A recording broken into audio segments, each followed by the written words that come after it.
Hola, soy Sergio Barrejón. Bienvenidos a Exigencias del Guión, la voz de los guionistas.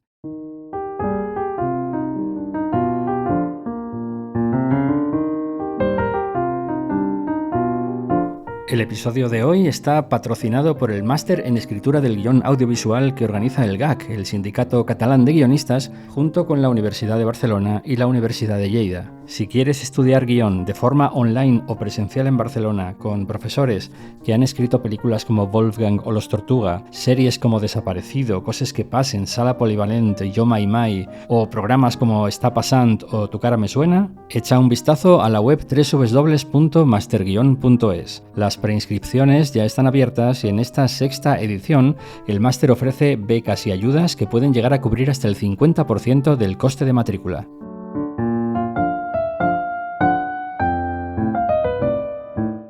El pasado 11 de abril se estrenó en Netflix El jardinero, la historia de un asesino que utiliza los cadáveres de sus víctimas para abonar el precioso jardín de su casa.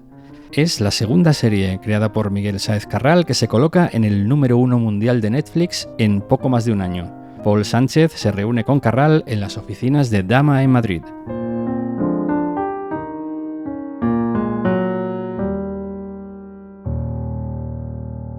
Miguel Sáez Carral, bienvenido a Exigencias del Guión. Muchas gracias, muy contento de estar aquí. Venimos hoy a hablar de una serie que, si no me equivoco, ha sido número 1 en Netflix durante bastante tiempo, El jardinero. Bueno, fue número 1 mundial durante 3 semanas y luego estuvo en el top 10 3 semanas más. O sea, bueno, no está mal, no está mal. No está nada mal, vamos, sí. Muchos firmaríamos sí. por que eso no sucediera. ¿Dirías que el significado de amar es el tema central de la serie? Creo que es una serie que habla del amor y de la muerte, que son como dos caras de la misma moneda, en la que el personaje principal tiene que hacer se encuentra en una encrucijada, que es esa de si tener sentimientos es lo necesario para seguir viviendo o no. O sea, si se puede vivir sin sentimientos o no, ¿no? Y él toma una decisión que es no se puede vivir sin emociones. Es mejor morir y haber sentido el amor que no vivir sin sentirlo nunca más, ¿no? Y creo que esa es la encrucijada a la que se enfrenta el personaje y que la gran decisión que él toma es que prefiere morir, pero seguir sintiendo el amor o el desamor o la vergüenza o el miedo o la culpa, que no volver al estado anterior en el que no sentía nada de eso, ¿no? Uh-huh. Para aquellos que no sepan de qué va la serie, ¿nos puedes hacer una pequeña sinopsis, un pequeño resumen de qué trata la serie? Vale. Elmer es un chaval que tiene unos 30 años. Cuando tiene 5 años, él sufre un accidente muy grave de coche y sufre un traumatismo en el lóbulo frontal del cerebro, en el lóbulo derecho. Y eso es la zona del cerebro donde se alojan las emociones y, por lo tanto, también los sentimientos. Y entonces él pierde esa capacidad de emocionarse, pierde esa capacidad de sentir.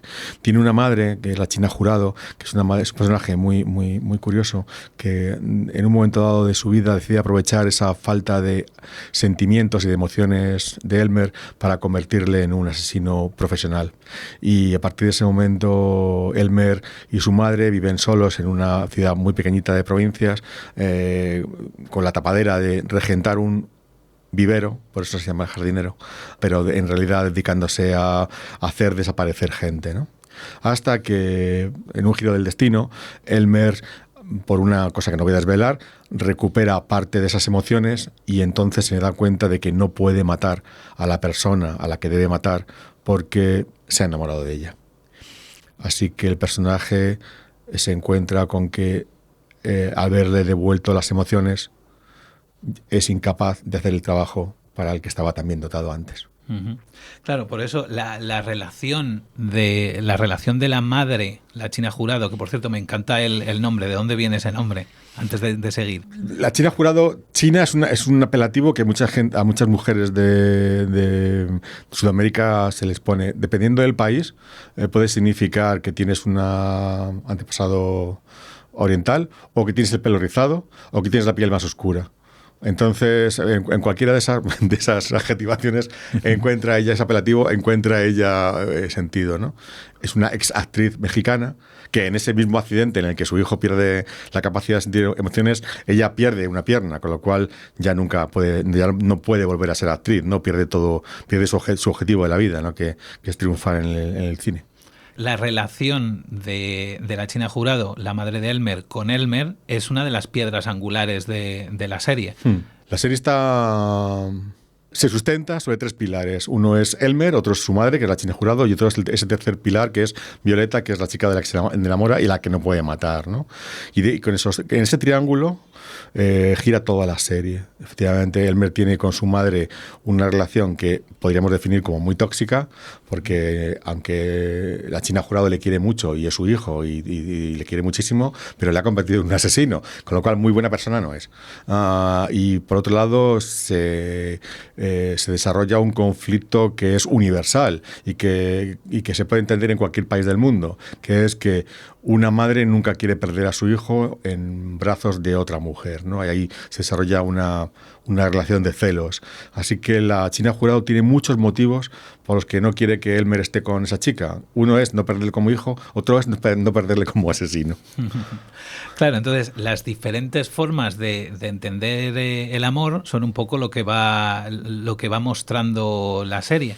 No sé si esto lo vas desarrollando en guión y vas diciendo, vale, cada personaje me va a ir dando, digamos, un aspecto, una forma de amar, sea tóxica o sea la que entendemos mundialmente por correcta. Bueno, yo lo desarrollo todo, o sea, trabajo de otra manera. Cuando llego a guión yo ya tengo todo desarrollado, ¿no? Ya no hay ese tipo de dudas. Mi primera idea fue siempre escribir una historia de amor o una cosa romántica, pero como ya sabes, por mi carrera profesional, el thriller me tira mucho, y al final acabé también desarrollando un thriller o un medio thriller con El jardinero, ¿no? Yo en realidad quería contar una historia de amor, y es verdad que El jardinero cuenta varias historias de amor, porque una es la historia romántica de ese chaval que nunca se ha enamorado y que de repente se enamora por primera vez, pero casi tiene 30 años y se enamora como un adolescente, porque como nunca antes ha sentido el amor ni ninguna de sus variedades, pues claro, es un amor tremendo. Por otro lado está el amor que siente por su madre y el amor que su madre siente por él, y es otro tipo de amor, es un amor maternal, yo te digo que creo que muy tóxico, en el que se desarrolla una serie de estrategias que son cuanto menos reprobables, ¿no? Y luego hay una tercera historia de amor, que es un amor también muy diferente, que es entre la pareja de policías que investiga esos crímenes, que también es un amor muy, muy al final de una vida, y que da otro punto de cómo son las historias románticas, ¿no? Obviamente la trama de Elmer, la China Jurado y Violeta van directamente conectadas, mientras que la de los policías va como en paralelo, pero claro, al introducirlo desde el principio, que empiezan a investigar, es una forma, me imagino, de decirle al espectador, estas tramas van a colisionar. Sí, lo que tiene Elmer y por lo que funciona tan bien su negocio es porque la gente no desaparece. Es decir, nunca aparece un cadáver, nunca aparece el rastro de un delito, con lo cual la policía nunca investiga eso, porque lo que tiene son desapariciones. Y como dice Torres a su compañera en el primer capítulo, ella es nueva en el departamento, le dice, es un departamento que sirve para poco, o sea, que resolvemos pocos casos. ¿Por qué? Porque si alguien desaparecido aparece vivo, ya no hay caso, está vivo, se acabó. Y si aparece muerto, es de homicidios, no es tuyo. Con lo cual, solo los casos en los que no aparecen ni vivos ni muertos son tuyos, ¿no? Estos casos son suyos porque esa gente no aparece. Elmer hace desaparecer gente, con lo cual esa gente acaba enterrada en el vivero, ¿no? Entonces, me pareció que tener una pareja de policías que realmente se encuentra con un caso que no espera, que no están investigando esto, me pareció siempre que yo lo que podía desarrollar, si tú has visto el primer capítulo, tienen 6 secuencias o 7. De esas 7 secuencias, solo hay 2 secuencias profesionales. Solo hay 2 secuencias en las que se hable del caso. El resto de lo que hablan es de relaciones emocionales. Y de lo que hablan es de su relación emocional. De quién es ella y de quién es él. De por qué están ahí. De por qué están en ese punto. Hablan de amor. Es verdad que a medida que pasan los capítulos van teniendo menos relaciones emocionales, o sea, menos secuencias que hablan de amor y hablan más del caso. Porque hay un momento dado en que se dan cuenta de que toda esa gente desaparecida no está desaparecida, están muertos, claro. Claro. Y claro, estamos hablando de las diferentes formas de entender el amor, de las diferentes formas de amar, y yo creo que cada persona ama en función de lo que ha experimentado en su vida. Igual que comentabas antes, Elmer nunca había amado porque era incapaz de tener emociones, como las tiene por primera vez, ama como un adolescente que se enamora por primera vez. Y esto nos lleva a flashbacks, porque es la forma de entender de dónde vienen estos personajes. ¿Tienes alguna regla, alguna técnica que te diga, este es el momento de revelar el pasado del personaje? ¿O es algo más instintivo de decir, creo que ahora es el momento? Creo que lo hago cuando la historia me lo exige. Es decir, en el capítulo 1 pues no hay flashbacks, en el capítulo 2 quizás se impone, los flashbacks entran de una manera muy orgánica, entran de una manera que es, él tiene un problema médico y acaba en un hospital ingresado, y entonces de alguna manera esos médicos saben que él ha sufrido un accidente muy grave, entonces entra el flashback del accidente, entra por qué tienen ese accidente, entran por qué su madre, por qué ocurrió aquello esa noche, entran cuando hemos querido explicar que Elmer no es un psicópata, es un asesino que mata porque su madre monta un negocio aprovechándose de esa historia en un momento dado de su vida, ¿no? Y de esa manera los flashbacks entran en el capítulo 2 y 3, o me parece, algo así, y tienen esa función de explicar algo que el personaje, tú ya has contado cómo es, pero dices, es así por esto. Claro. O sea, digamos que primero el guión está creando el personaje y quizá crea en el espectador la pregunta de por qué este personaje actúa como actúa. Y ese es el momento en el que dices, cuando ya el espectador se lo está preguntando, es el momento de meter el flashback. Aparte que los flashbacks creo que son muy cortitos, quiero decir que es un puñado de secuencias, pero son muy, muy determinantes. Uno de los flashbacks están ceñidos a la noche en la que tiene el accidente, y los otros flashbacks están ceñidos al momento en el que él mata por primera vez, y ya está. Uh-huh. Podría ser, esto lo estoy diciendo de memoria, no lo tengo apuntado, a lo mejor me equivoco. ¿Podría ser que el primer flashback entra cuando Elmer está viendo Titanic con su madre?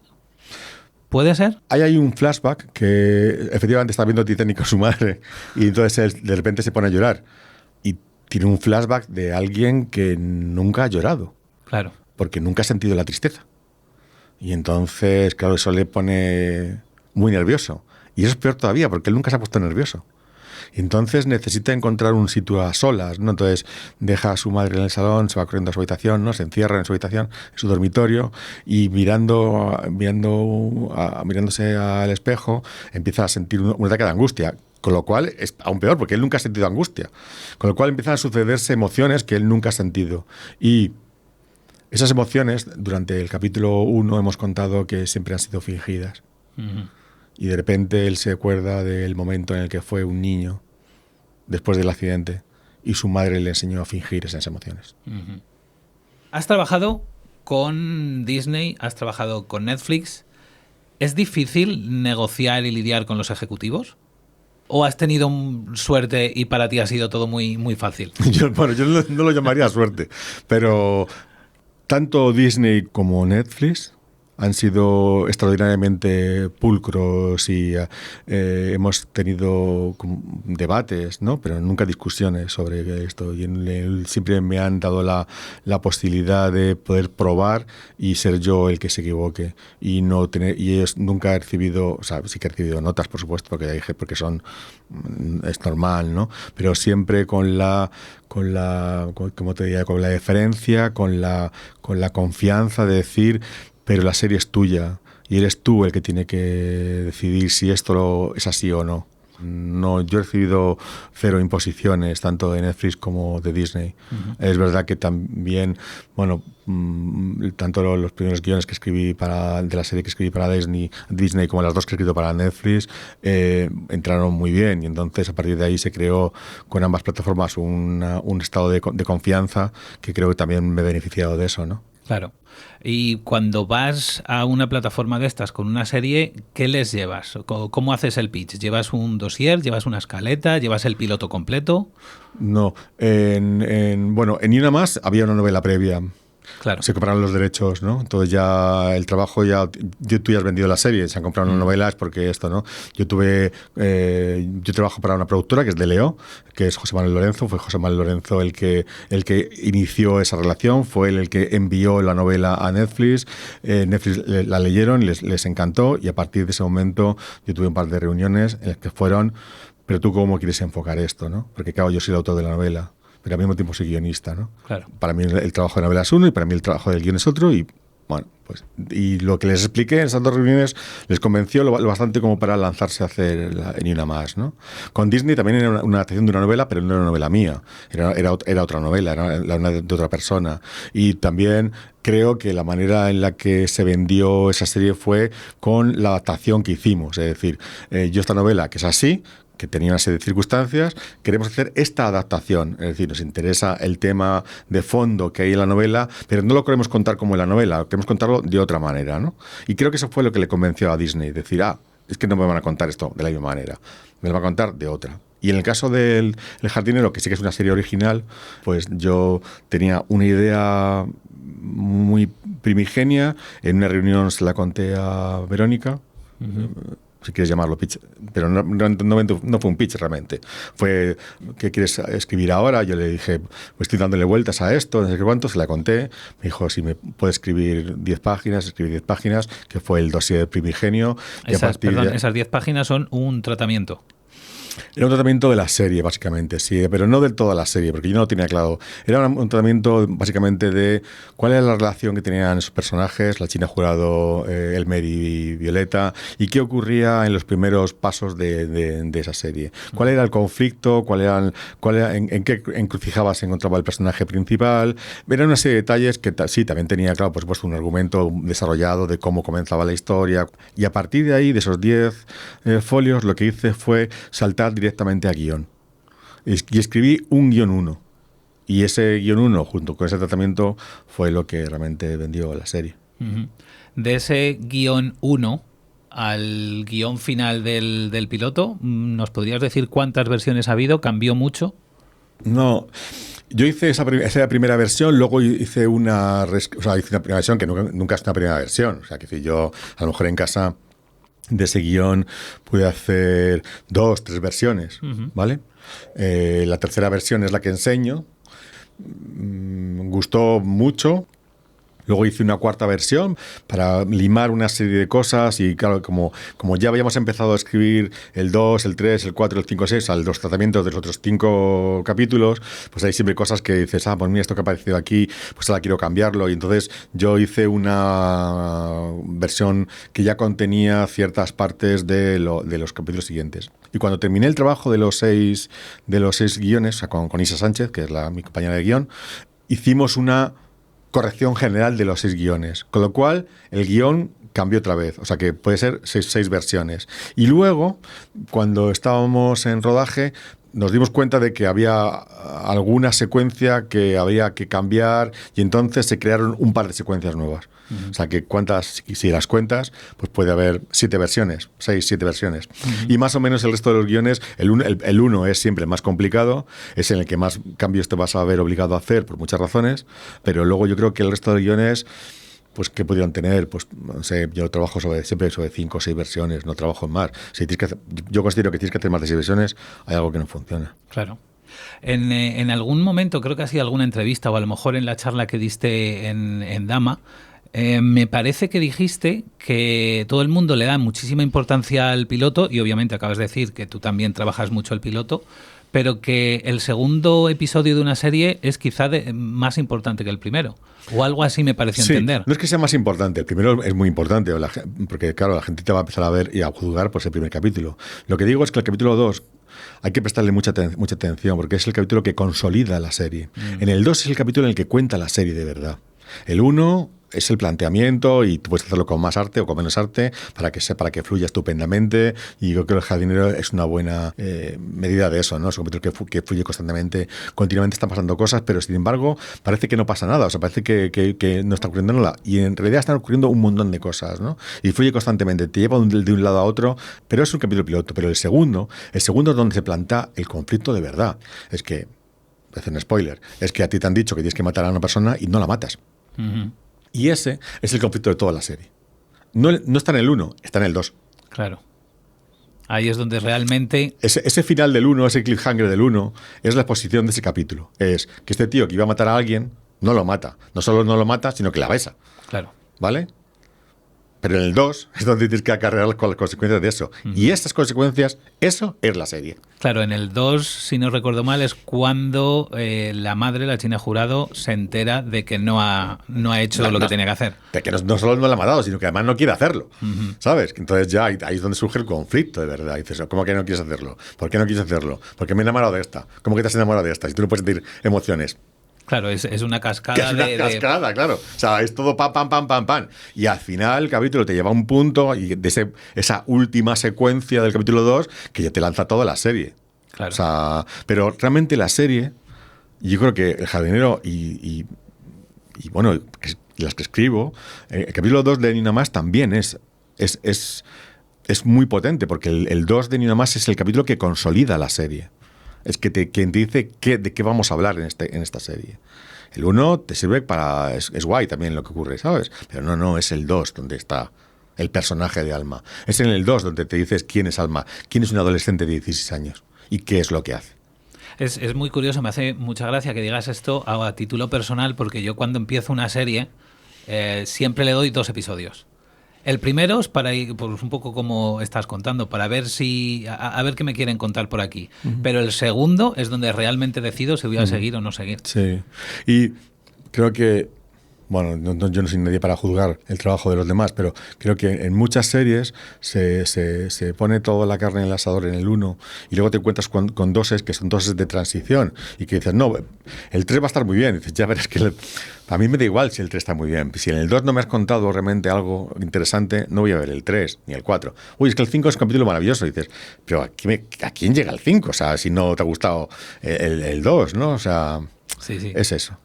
Es una curiosidad más que nada, lo que voy a preguntar ahora, y es de dónde viene el nombre de Violeta, porque obviamente no es casualidad que tenga nombre de flor. No es casualidad, claro. Bueno, yo buscaba un nombre femenino que fuera de una flor y hay recursos limitados, ¿no? Puedes poner rosa, margarita y tal. Violeta además tenía un punto que si le pones una N es violenta. Y entonces me gustaba esa cosa de que es un personaje que parece muy dulce y es una profesora de infantil muy encantadora y muy maravillosa con los niños, pero que esconde un secreto, ¿no? Y ese secreto es la N. Claro. De ahí me parece fascinante, por cierto, no había caído al verlo, pero me parece maravilloso ese detalle. Claro, ella también tiene algún flashback para ir desvelando cositas de su pasado. Ella tiene una pedrada, ¿no? Sí, efectivamente. Sí, pues es lo mismo. Me pareció, o nos pareció a Isa y a mí curioso que tener una narración en la que en los capítulos 1, 2 y 3 la trama principal gira en torno a Elmer y la China Jurado y a su conflicto, ¿no? Y a por qué él no tiene emociones y por qué se convierte en un asesino o cómo su madre la ha convertido en un asesino y todo el conflicto que supone dejar de matar, y de repente pensamos que tener un capítulo 4 en el que dejas de contar eso para contar y para centrarte la historia de un personaje que está en ese momento de secundario, que es Violeta, y de repente dices, no, mira, es que este capítulo te lo voy a contar de otra manera. Aquí Elmer y la China Jurado van a ser los personajes secundarios y mi personaje va a ser el principal. Y entonces llegan, ¿qué es lo que pasa? ¿Por qué es así? Esos flashbacks que cuentan otras relaciones tóxicas, de amor tóxico que haya tenido, dónde la han llevado y por qué el personaje toma en el presente las decisiones que toma. Hay un momento en el que el personaje de la China... Bueno, hay varios momentos en los que el personaje de la China Jurado está hablando con su madre. Sí. Tengo entendido, por lo que comentaste en la charla de Dama, Sí. que eso no era así en guión. Sí. No era así en las primeras versiones de guión. Quiero decir, al principio teníamos un personaje, o sea, siempre pensé que el personaje de la China Jurado tenía una parte mística, o por decirlo así, una parte un poco sensorial o extrasensorial, ¿no? De una relación con el más allá, que podíamos jugar con ella. En un primer momento lo que planteamos es que fuera una virgen católica, ¿no? O sea, la virgen cristiana. Pero luego le dimos vueltas al asunto también con Cecilia, y pensamos que una madre que ya no estuviera viva, pero con la que ella hubiera tenido una relación conflictiva, sí que nos podía dar un punto más del personaje. Y el personaje, que la China Jurado es cierto que es un personaje que está muy solo y que tiene muy pocas personas con las que hablar, porque el personaje es así. Es alguien que ha decidido ocultarse del mundo, y como ha decidido ocultarse del mundo, tiene muy poca conexión con el mundo exterior. Decidimos que eso nos podía venir bien para que pudiera hablar en confianza con alguien que la conoció, con alguien que perdió esa casa que ella quiere recuperar, con alguien que la obligó a ser una niña artista y que de alguna manera también la explotó. Todo tiene un backstory. La China Jurado ve bien explotar a su hijo porque también fue una niña explotada, con lo cual... Antes has mencionado que en rodaje os disteis cuenta que hacía falta añadir alguna cosa, alguna escena. ¿Eso quiere decir que estuviste presente en rodaje bastante? Sí, yo voy todos los días. Ah, vas todos los días. Sí, porque además soy productor ejecutivo. Claro, entonces... por eso te lo puedes permitir, claro. Claro. Hay muchos guionistas que les encantaría estar Sí. y no pueden. Claro, como creador de la serie también soy productor ejecutivo. Uh-huh. Y entonces es algo que me gusta estar. A lo mejor no voy todos los días, porque el proyecto te exige que estés en otros sitios al mismo tiempo. Tú puedes a rodar, pero luego y puedes estar en las primeras semanas puedes estar en rodaje, pero luego te obliga a estar en montaje y entonces ya no puedes ir a rodaje. Entonces, bueno, tienes muchas funciones, o tienes reuniones, o tienes que ver a la plataforma, o tienes reuniones de música, o tienes reuniones de efectos especiales, o de un montón de cosas, ¿no? Lo bueno de cómo rodamos ahora, es decir, que los capítulos, o sea, que se van cerrando, pero vas dejando cosas abiertas, es que llega un momento en que tú puedes ver un primer montaje de un capítulo y darte cuenta de que lo que escribiste en guión a veces funciona que te cagas, pero a veces no funciona tan que te cagas. O que te hacen falta quizá una secuencia que tú dijiste, pues esto no lo voy a hacer. Y luego dices, pues estas secuencias ahora me vendría muy bien, ¿no? Y puede ser secuencias muy, muy pequeñas, no te hablo de grandes cosas, pero que dices, esto aquí encajado creo que de alguna manera armoniza lo que estoy contando, o le da una melodía diferente, o qué bonito quedaría aquí esto. Y dices, ¿estoy a tiempo de rodarlo? Sí, escribo y ruedo. ¿Ha habido muchos cambios de esos o solo un par de cositas? No, solo un par de cosas. Suele pasarte más que nada en los primeros capítulos. Luego ya la historia está lanzada, ¿no? Y ya te digo, son cosas que no son cosas que cambien trama ni que den la vuelta a la serie, ¿no? No, son pequeñas cosas. Casi siempre son secuencias emocionales que dices, pues quizá el personaje ha quedado un poco frío, pero si yo meto una secuencia en la que la madre y el hijo están en una situación íntima y pueden hablar de sus objetivos y él puede quejarse de que no quiere matar a más gente, pues le estoy dotando al personaje. ¿Eso hace falta para entender la historia? No, para nada. ¿Pero hace falta para entender al personaje? A lo mejor sí. Claro. Le estoy dando otra capa al personaje. Y eso me parece bonito. Me parece bonito que el personaje tenga más capas. Y si me lo puedo permitir, a veces que no puedes permitírtelo, pero si te lo puedes permitir y puedes hacerlo, pues ¿por qué no? Claro, por supuesto.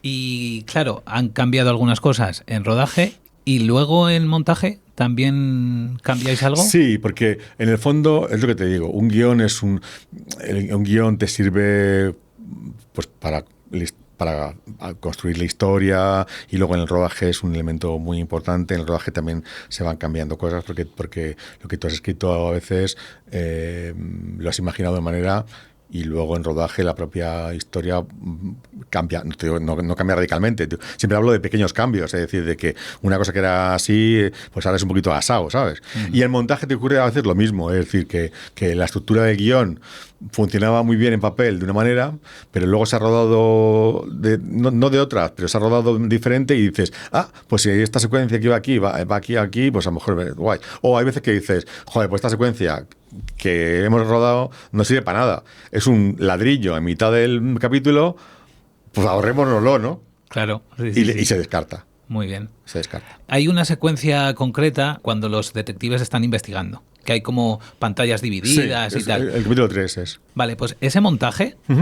¿Estaba en guión o fue algo que se trabajó en montaje? Me refiero, ¿marcaste desde el guión que iba a estar así? Estaba en guión. Ah, qué guay. Sí, estaba en guión.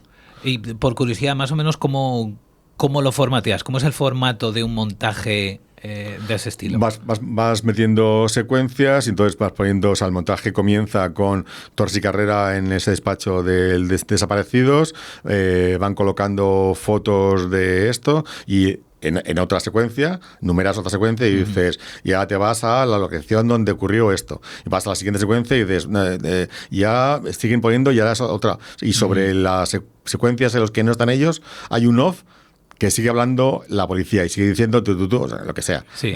Fulanito desapareció tal día de no sé cuántos. Bueno, ves el sitio, vas al siguiente, así. El montaje lo construyo así. Siempre lo construyo, siempre lo escribo. Lo escribo numerando esas secuencias para que quede claro que esa es mi opción de montaje. A veces no se monta así, pero yo siempre digo que mi opción de montaje es esta. Incluso la pantalla dividida que a veces... No, eso no. Eso ya no. Eso ya son recursos del director, ¿no? Que dice, oye, pues esto... ¿Qué te parece si lo contamos así? Pues, fenomenal. Claro. Porque ya es una decisión tuya de como director decir, no, pues que la quiero partida, yo quiero que aquí aparezcan y que aquí aparezcan los posits. Vale, pues ya está. ¿Ha quedado chulo? Sí, yo creo que ha quedado chulo, con lo cual es una buena decisión. Sí, yo creo que queda muy chulo. Sí. Claro, hablando justo de esto, de que ese detalle de la pantalla dividida es algo que decides decides ya el director.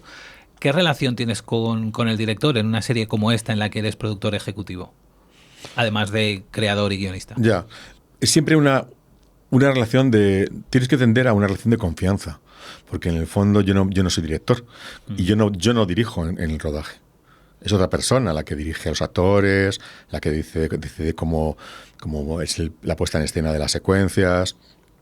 Así que lo que me gusta es hacer un trabajo en preproducción de hablar mucho con los directores o con las directoras y decidir qué es lo que hacemos y qué es lo que no hacemos. Hacemos muchas reuniones, pero hacemos básicamente 2 reuniones. En la primera reunión, con los guiones abiertos y encima de la mesa, yo voy hablando de cada secuencia, de por qué está escrita esa secuencia, de cuál es la razón de que esté en el guión, cuáles son los objetivos de los personajes, qué es lo que quiero conseguir. Y es una reunión en la que básicamente hablo yo. Y luego hay una reunión en la que son los directores los que hablan y yo escucho, en las que ellos, después de hacer su propio trabajo, leyendo el guión y masticándolo mucho, me cuentan cómo quieren hacer esas cosas y perspectivas para hacer esas cosas. Y al final se llega a un acuerdo. O sea, se llega a un acuerdo, no tiene por qué haber desacuerdo. Quiere decir que al final yo soy partícipe de cuál es su punto de vista y ellos son partícipes de cuál es mi punto de vista. Es decir, es un trabajo conjunto. Y al final la serie acaba enriqueciéndose porque al margen de lo que yo he escrito hay otras aportaciones, como esto que tú me dices, de la pantalla partida que se divide en 4 y en el que aparecen las caras y en una pantalla aparece un muelle y en la otra está diciendo lo mataron en un muelle, ¿no? Vale, pues ese tipo de cosas, ¿no? ¿Qué ocurre? Pues que la serie es más rica. Porque los directores tienen recursos que yo no tengo. Miquel Rueda, que es el director de los capítulos 1, 2 y 3, pues después de leer el primer guión dijo, esto no está en el guión, pero yo lo que veo es que las primeras 22 secuencias en las que Elmer todavía no siente, las veo en un color que sea azul o más frío. Y a partir del momento en el que aparece Violeta, de repente la serie se vuelve muy luminosa. Y le dije, hostia, qué idea más buena, tío. Esa idea es del director. Es una idea buenísima, porque lo que hace es enriquecer la serie. Claro. De repente tú tienes una serie fría que a medida que el personaje empieza a tener emociones, se vuelve caliente. ¿Por qué? Porque las emociones son calientes. Son calientes. ¿Elegiste las localizaciones que ibas a tener más o menos desde guión o fue ya un trabajo también de dirección? Ambas cosas. Cuando yo empecé a escribir, o sea, cuando escribí ese documento, ese dossier que hemos hablado al principio, de esas 10 primeras páginas y tal, yo hablé con José Manuel Lorenzo, y él me dijo, esto que has puesto aquí, porque yo no había puesto dónde sucedía la serie. Lo único que sabía era que era una pequeña ciudad de provincias del norte de España. Me dijo, ¿qué te parece si vamos a Pontevedra, que es una ciudad preciosa, y la ves, y a ver qué te parece?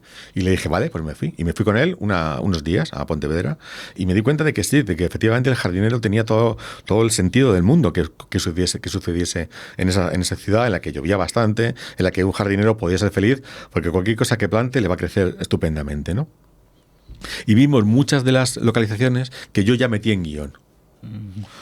Vimos muchas cosas que dije, esto como mola, esta plaza qué bonita, qué casa tan chula, o qué bosque tan tenebroso. Y entonces esas cosas ya se metieron en guión.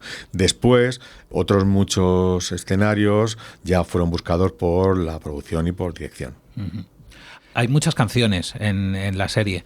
¿Las marcas desde guión o es un trabajo de dirección también? ¿O conjunto? Conjunto. Yo siempre, cuando escribo secuencias en las que me parece que la música es importante, lo marco por guión. Es decir, pongo, aquí va un tema. ¿Pero marcas el tema concreto que tienes en mente? Sí, tengo muy claro cuál es el tema. Digo, aquí va este tema, ¿no?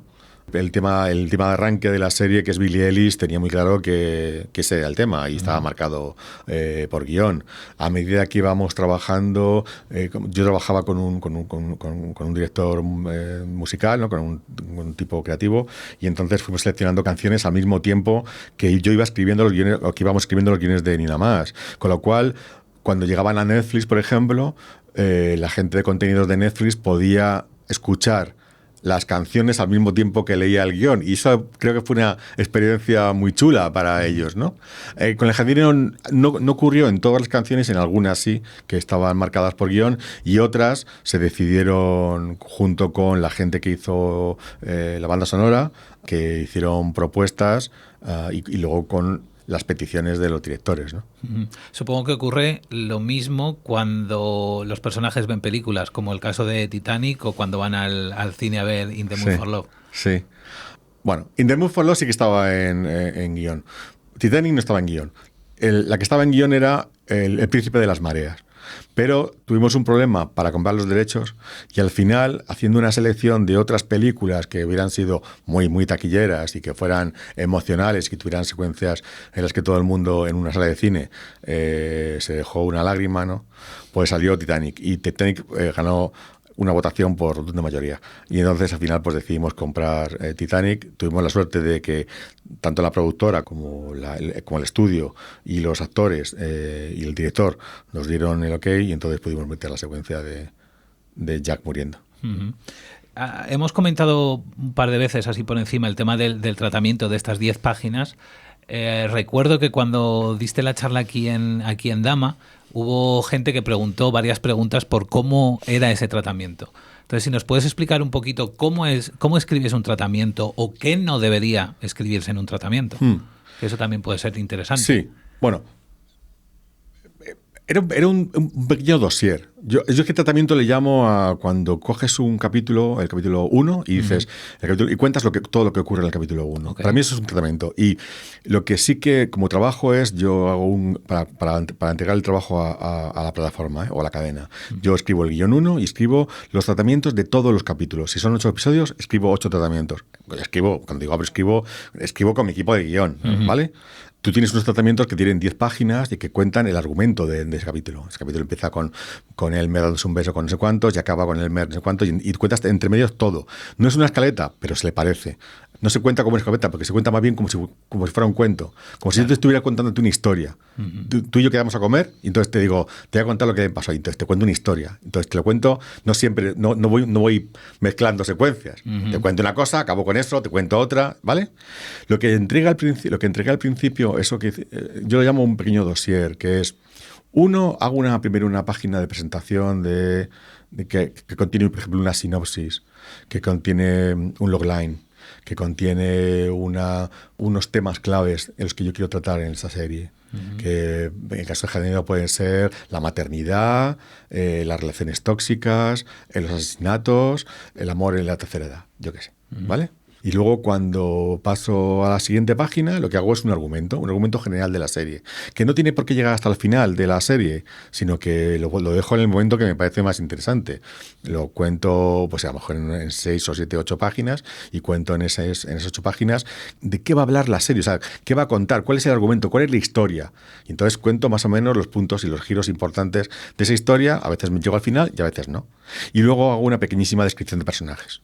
Es decir, de quiénes son mis personajes principales, es una descripción muy somera, pero sí que cuento qué papel juegan, cuáles son sus objetivos, cuáles son sus motivaciones y a dónde van a llegar. Esa descripción de personajes, ¿la escribes más de cara a vender y a que entiendan la serie los demás? ¿O lo haces para ti, para ir tú propiamente entendiendo la serie y los personajes? Bueno, para las dos cosas, porque es una manera de explicar. Yo te he contado un argumento, ¿no? Y te he contado a la China Jurado, ¿no? Pero luego en esa descripción del personaje no te cuento lo mismo que ha pasado ahí. Lo que te cuento es el backstory de la China Jurado, que es algo que no te he contado en el argumento. Es que fue una niña explotada, es que fue una actriz infantil, es que su madre la llevaba de plató en plató y tal, ¿sabes? Es lo que te cuento. Son detalles que a lo mejor luego aparecen en una línea de la serie, pero que creo que son importantes para que tú entiendas lo que te acabo de contar. Porque si no dices, pues ahora sí, ahora el personaje me parece que tiene más capas, porque ya no es una perra asquerosa que hace que su hijo sea un asesino, es que viene de algún lado, ¿no? Entonces siempre trato de complementar en esa descripción de personajes eso, objetivos. ¿Por qué ella quiere esa casa? Porque de alguna manera ella se fue de México por la puerta de atrás, engañada por un tipo y en contra de esa de su madre, la madre pierde las cuantos, y ella quiere volver por la puerta grande. ¿Por qué? Porque si vuelve por la puerta pequeña es como decir, fracasé con mi vida. Y ella no quiere ser una fracasada. Su mayor miedo es ser una fracasada.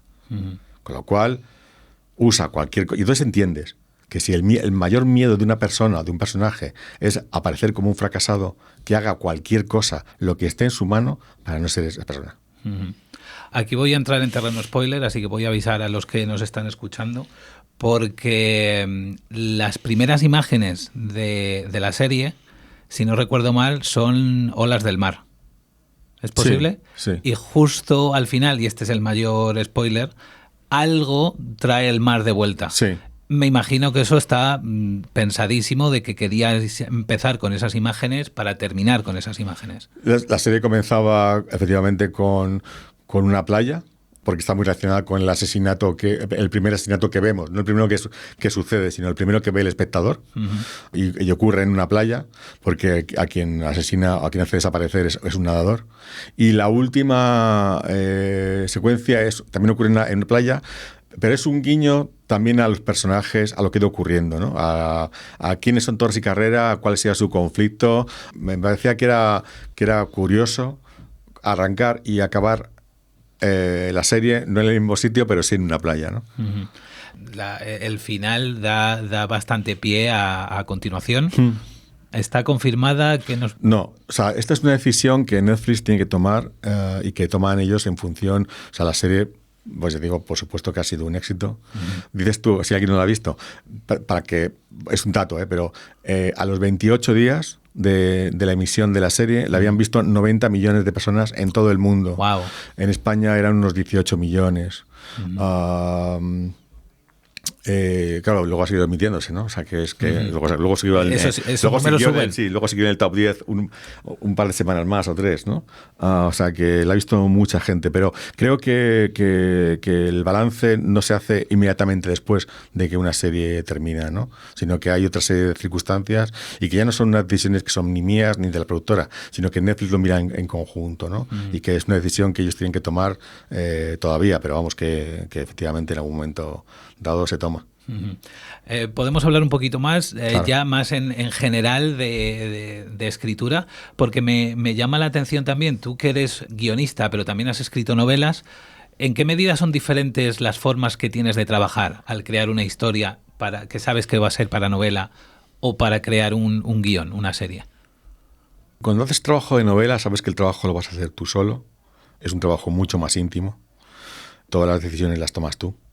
Y cuando pones el punto final de una novela, Ese es el punto final, quiero decir, ahí no viene nadie a decirte que cambies nada. No tienes notas, ¿no? No tienes notas.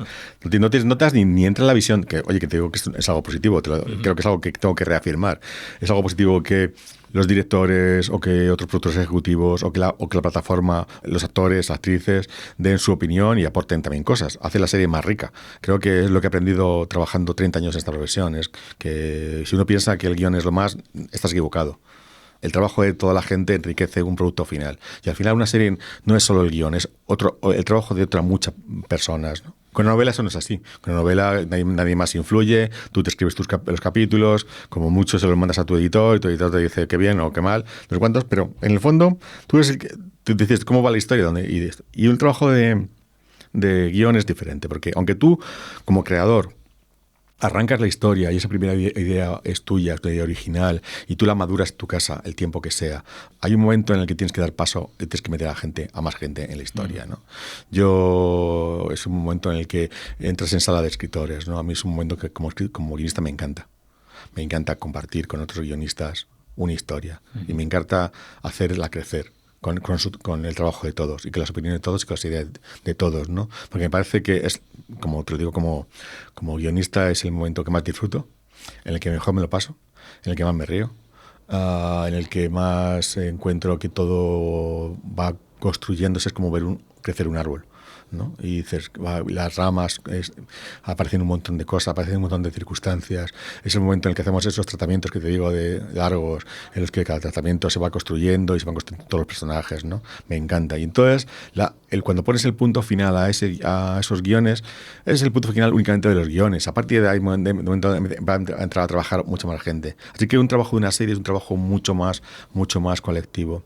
Por otro lado, el trasfondo de la novela y de la serie quizás sí que se parezca. Quiero decir que cuando yo termino ese trabajo de tratamientos o de guiones y le ponemos el punto final, hay un momento al principio del trabajo en el que más o menos sé a dónde quiero llegar, ¿no?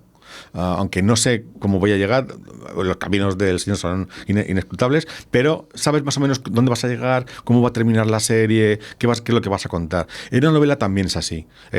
Al principio de la historia, bueno, yo soy ese tipo de escritor, hay gente que no es así, pero yo sí que soy o sea, sí que tengo una especie de mapa que digo, bueno, pues voy a pasar por estos puntos, voy a transitar estos caminos y al final voy a llegar a este destino, ¿no? Que luego y luego, eso es lo que uno en teoría dispone. Y luego la propia narración, tanto en novela como en ficción audiovisual, te lleva por donde quiere. Es decir, tú has podido predecir o has querido decir que esto va a acabar así, y no, la historia te dice, no, esto no va a acabar así, va a acabar por otro lado. Porque creo que, y esto es verdad, uno establece una relación con sus historias que es una relación en dos sentidos. Es decir, tú les cambias las historias y las historias te van cambiando a ti y van cambiando tu opinión, van cambiando tus puntos de vista y te vas dando cuenta de que eso que pensabas contar se ha quedado corto o es largo o no es así y los propios personajes te van diciendo no, hay que escribir por otro lado, hay que escribirme de una manera diferente, hay que contar otras historias, ¿no? Siguen vivas. Uh-huh. Y cuando estás empezando los orígenes, sea de una novela o de una serie, ¿ya sabes que va a ser una novela o una serie? ¿O al principio tienes una idea y tardas un tiempo en decidir? Sí, mi relación con las novelas y con las series es, cuando estoy harto de la televisión, normalmente me voy a mi casa y escribo una novela. ¿Por qué? Porque pienso siempre que son historias que no son para televisión. La vida me ha llevado siempre la contraria, y de las 4 novelas que he escrito, 5 novelas que he escrito, 2 han acabado siendo series de televisión, ¿no? O sea, casi la mitad. Pero siempre pienso, también porque a veces esas novelas tienen una historia más íntima, ¿sabes? Que me expone a mí más como persona, no tanto como escritor, ¿no? Y que cuentan más cosas de mí mismo, que las veo como guay para una novela, porque en una novela la relación entre el lector y el escritor es a través de uno a uno, ¿no? Y en cambio, cuando tú escribes por la televisión, sabes que te va a ver muchísima más gente al mismo tiempo, que tiene una repercusión mucho mayor, que si te expones mucho va a tener sus consecuencias. Uh-huh. Miguel Sáez Carral, muchísimas gracias por venir a Exigencias del Guión. Nada, muchísimas gracias a vosotros por invitarme. Ha sido un placer tenerte. Gracias.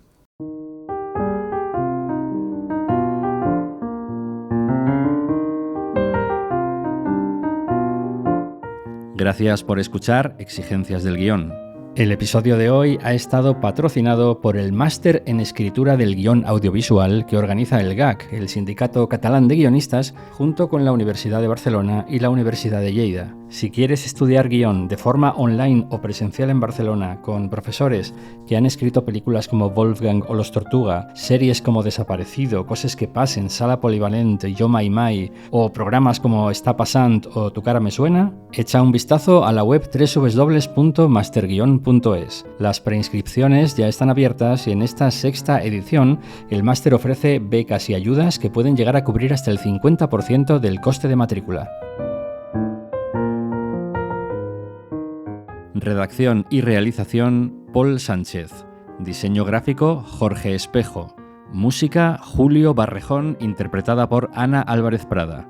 Puedes contactar con nosotros en el email podcast@exigencias.es o en el teléfono de España 613 006650.